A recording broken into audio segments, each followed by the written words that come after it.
Kapit na tayo sa mga flyover guys. Nandahan lang tayo. Tingnan natin kung umiilaw na yung ilaw niya pag gabi. So pag umiilaw na yung ilaw na nilagay nila sa gitna pag gabi, sigurado talaga malapit na yung ma-open. So sa mga ano dyan, grabe na ang saksang sarap ng bumiyahe dito sa Davao pag galing kang south. Tapos papunta ka dito sa north. Dami mong madadaanan kung gusto mo ng ano, kung gusto mo ng hindi ka makakadaan ng umiilaw. Kung gusto mo ng hindi pala. Kung gusto mo ng hindi ka makakadaan ng traffic light. Umiilaw na siya guys. Wow. Picturean na natin.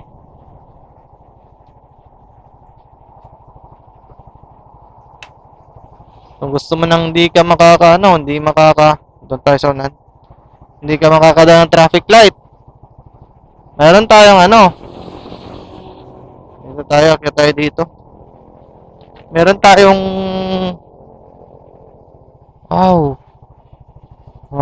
mga Ooh. Meron tayong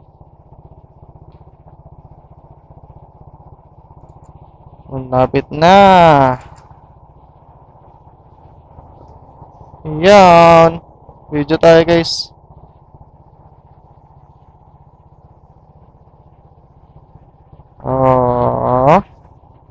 See? Tapos na yung mga flyover natin. May ilaw na. Ready na sa waswasan ng mga paspasero.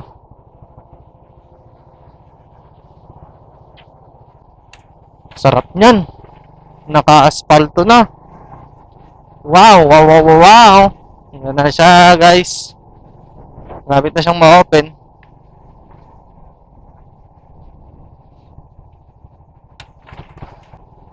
Kung gusto mo nang hindi ka makakadaan ng mga traffic light, galing kayo dito ng north, palabas ka ng Davao. Doon ka talaga dadaan sa coastal, sa Bukana.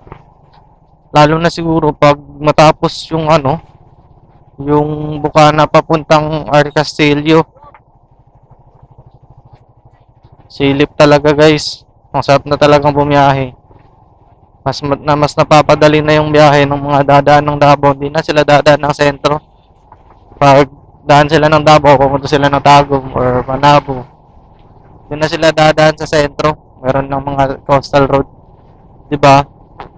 Tapos dito, hindi natin traffic. Kasi meron ng flyover. Banda ng paggagawa ng flyover. Yan ang poste. Wala nang budget galing sa government. Diba? Pero kita nyo naman. Davao is Davao. Hindi namin kailangan. Huli na naman dun. Sikad. Huli na naman. Wala siyang headlight. Malamang. Walang headlight. Huli din yun. Ba't yun inuuli? Naka-hazard naman yun Tapos meron naman siyang meron naman siyang dinada lang nagkabir yung sasakyan. Ba't yung pinara?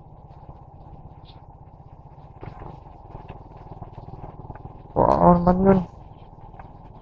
Anong kaso nun? Anong violation nun? Naka-hazard pero nagdala-dala siyang may nasiraan siyang binibirang nasiraan sa sasakyan Ba't yung pinara? Ano ba yan? CCTV mo, anong nangyari sa inyo? Ba't kayo ganyan? Nakalusot na tayo guys sa magandang flyover. Picture na din natin dito ulit. Kung gaano siya kaganda.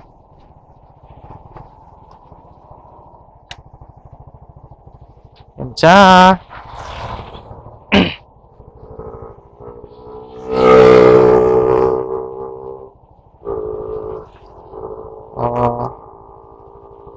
Kaganda guys. So, papunta yan doon sa Flyover.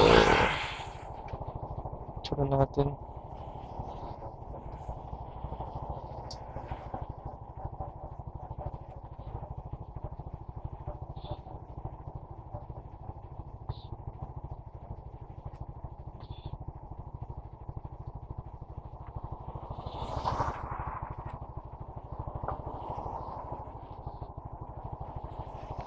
Kapitag yun mahuman.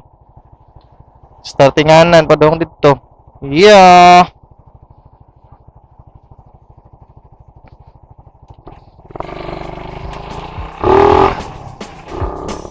Okay, nakabidyo na tayo. Nakakaroon na tayo. May pang-post na tayo mamaya sa Facebook natin. So, sa mga babalak manood dyan ng Facebook natin, guys. Special lang din yung pangalan natin sa Facebook. Ryan V.1. Ryan version 1, guys.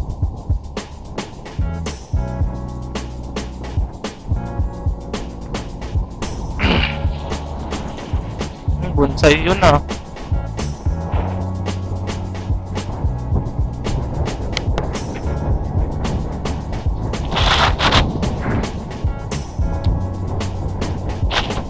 Turut, tut, tut, turut.